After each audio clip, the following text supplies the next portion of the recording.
Show me ìpè láti ìgbà tí ọkọ yín ti cancel ẹ̀yin náà ò tí ì rìn wá rí. Ó ti ṣe rí tó bá yẹ lẹ́yìn ìtọ́jú àwọn ọmọ tọ́lọ̀ fún ìfẹ́ Ọlọ́run ọba nímọ̀ nítorí iṣẹ́ mi.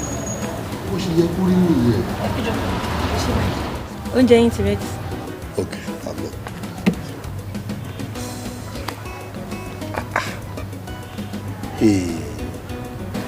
Ṣé rí obìnrin ló yẹ kíyàn fún ní gbogbo support àti encouragement.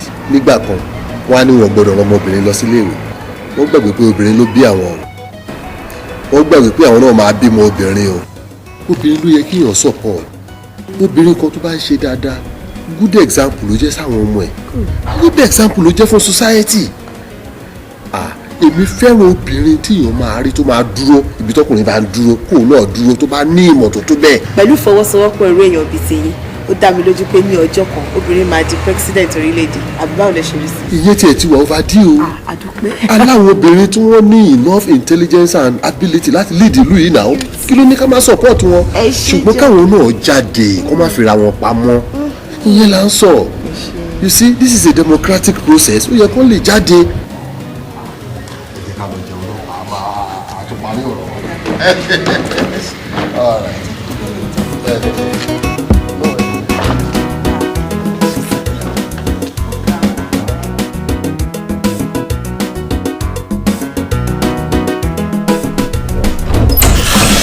Yes, who is it?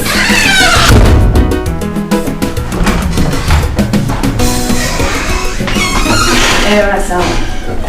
Yes, sir. Ládé ni mo béèrè. Ẹ̀mí pè mọ́ mi. Mọ́ mi. Wọ́n wà ní sà. Iwájú. Mọ́mì! Mọ́mì!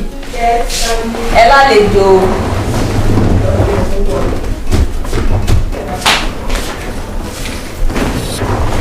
Oh my dear, I'm fine, thank you.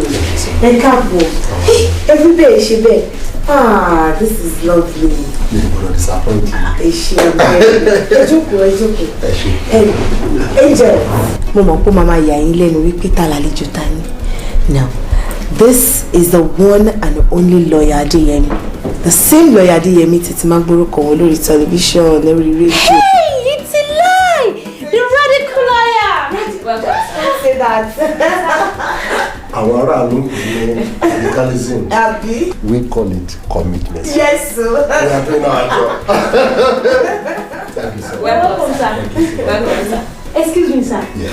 Báwo ni ẹ ṣe máa ń cope pẹ̀lú àwọn èèyàn? Àwọn kan sọ pé ẹ burú, àwọn kan sọ pé ẹ radical, especially pẹ̀lú àwọn government. Bẹ́ẹ̀ ṣe máa ń takù wọn. Ẹ mọ̀ báwo lẹ ṣe máa ń, maneuver ṣe gbogbo ẹ̀. Ṣé mo burú ṣe? Àtọ̀. The law is the law. Ìlú ló ṣòfin. Adé gbọ́dọ̀ fi ẹsẹ̀ òfin lélẹ̀. That is what we are committed to. The right and the left. Ẹjọ́ gbọ́dọ̀ lọ síbi tó gbọ́dọ̀ lọ. O tí ẹ fi gbogbo ẹ̀ lẹ̀ tó bá need more information wàá lọ sí chamber àwọn kò lọ bá wọn. Anyway, Dilo, àwọn angels mi nìyẹn. Àwọn ọmọ mi gangan. Let me greet you once again. Thank you, sir. It's nice to meet you. We are happy to see you, sir. Ṣàlàáfíà la wà. They're very happy láti rí yín. Kí lẹ fẹ́ jẹ? Kí lẹ fẹ́ mu? Mi tẹ̀ ní ìdásí bèrè because everything ló wà. Now my darlings, ṣorí oúnjẹ tó ń ṣe lẹ́kùn yẹn wá lọ bá mi parí ẹ̀. Mo ti wá rí reason tí mo ṣe ní kò sí àdúró oúnjẹ yẹn sìn. Oya títí lọ finish up my darling. Ṣorí wine tí mo fi sínú freezer yẹn I'm sure o ti máa tuntun sí sáré lọ mọ wá títí. So báwo wá ni? I'm so excited. The real happiness tí mo nílò ni pé mo meet our daughters. Ṣe àgbà. In fact, club mo ti wọ̀. Mi ní lè take anything. Lọ ní sọ̀rọ̀. Ṣòro ní club. Wọ́n set up committee kan àìmọ̀ ní chairman. Iṣẹ́ yẹn pọ̀ gan-an. But mo sọ pé once tí mo ti fún ẹ ní promise, no matter how brave, mo gbọ́dọ̀ dìbò bá. Nǹkan tí mo ṣe yà nìyẹn o. Eléyìí ẹ máa jẹ o. Ẹ máa jẹ eléyìí lórí mo yó. Nígbà tí mo pé ń bọ̀ ń bí ẹ bá má ti jẹ everything turn now. At least ẹ bá ti reserve space díẹ̀ sílẹ̀ fún ìtẹ̀ máa jẹ ń bí. ìlà tó fẹ́ jẹ yẹn sí yẹn ń jẹ́ lórí mo yóò ní. kì í ṣe ń bì ṣe rí wáìn tí mo ní kán lọ mú wáyẹn màá wá lọ fúnra mi màá lọ mú wá sìn tí bá ń bọ̀ màá wá mú Andrew liver salt tẹ̀lé ìyẹn lè máa kọ́kọ́ lò I wash down everything tẹ́tí jẹ àyà wá wà fún mi feel at home and be right back. Oh my God.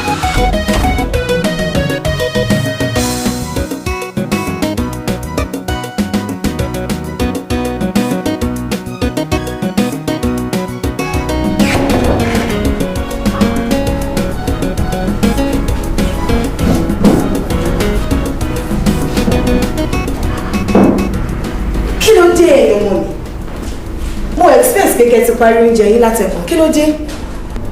Mọ́mì a jẹun. Kí ló dé? Mọ́mì a jẹun. A fẹ́ bá yín discuss àwọn important issues kan and this is the right time láti discuss ẹ̀. Pẹ̀lú mi. Ok, ayọ̀ kò lè ṣá.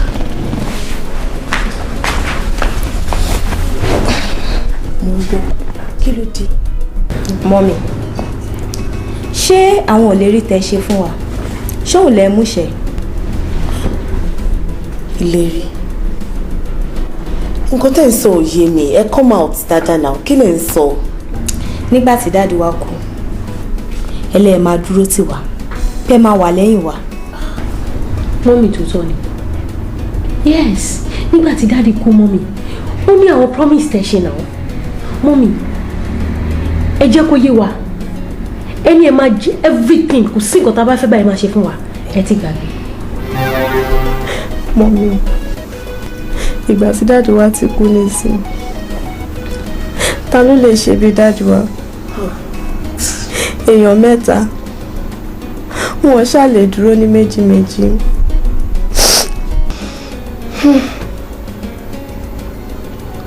Fọláṣadé lóòótọ́ ni dáàdì yìí ti kú ṣùgbọ́n mo fẹ́ kẹ́ gbà wípé dáàdì yìí ò ti kú torí pé wọ́n ní òkú abiyamọ kì í sùn ó dá mi lójú pé dáàdì yìí ò ní fi wá sílẹ̀ ju gbogbo ẹ lọ wọ́n á ṣe ìlérí fún yín lẹ́yìn wípé kò sí ohunkóhun tó lè ya èmi àti yín kò dẹ̀ sí ẹnikẹ́ni máa kó sí wa láàárẹ̀ pẹ̀lú ẹ̀yin ojú mi nìyí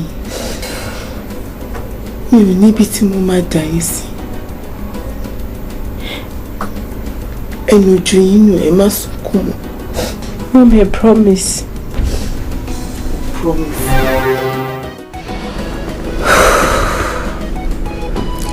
Lóòótọ́ ni mo promise yín wípé mi ò ní fẹ́ ọkùnrin mi lẹ́yìn tí dáàdì yín kú. Mo dẹ̀ rántí wípé mo promise yín pé mi ò ní fi yín sílẹ̀ rárá. Àmọ́ ìgbésẹ̀ tí mò ń gbé yìí náà kò ṣàjèjì sí yín náà. After all, everything ni mo sọ fún yín. Mọ́mì fine ẹ sọ fún wa bó ẹ sọ pé ẹ máa bá dé gbogbo level báyìí mọ́mì. Ok, ẹ ṣé wọn dúpẹ́ ṣẹ́rí mo mọ̀ wípé ẹ nífẹ̀ẹ́ mi ni. If not, ẹni máa feel bẹ̀ ṣe ń feel ni. Ṣeré, kì í ṣe wípé èmi náà kàn déédéé fẹ́ ṣe. But ṣeré nǹkan tó náà bá ti kọ́ mọ́ ẹ̀dá dandan ni kó rí bẹ́ẹ̀. After all, ẹ kì í ṣọmọdé mọ́. Gbogbo nǹkan táwọn oníwèé ìròyìn máa ń kọ sínú pépà pátápátá gbogbo ẹ̀ náà lẹ máa ń kà. Ẹ dẹ̀ mọ̀ mọ́mì ẹ mọ̀ mí gẹ́gẹ́ bí a renowned journalist. Báwo lẹ̀yin náà ṣe ń feel nígbà tẹ́ kà wípé mo wà gẹ́gẹ́ bí ẹni tí ò ládé lórí? After all, gbogbo ẹ̀ lẹ́yìn náà rí. Kẹ̀dẹ̀ máa wọ̀ èmi àti Dínlọ a ní almost the same thing in common. Dáàdì yín kú 7 years ago. Máàní náà lose ìyàwó wọn 5 solid years ago. Láti ìgbà yẹn ìkọ̀kan nínú wa àrìmárì ọtí ìgbà tọ́lọ̀ tó gbé wa pàdé ara. Mo dẹ̀ wá discover wípé reasoning wa bákan náà ni ìṣesọ̀rọ̀ wa bákan náà ni. Mo wá discover wípé ìfẹ́ tí wọ́n ní sí mi ìfẹ́ àìṣẹ̀tàn ó tán nǹkan tó mú mi ṣe nìyẹn mo dẹ̀ wá fi dá yín lójú wípé pẹ̀lú bí mo ṣe ṣe náà mi ò ní ever gbàgbé yín tàbí pé kí n forsake love yín for another person.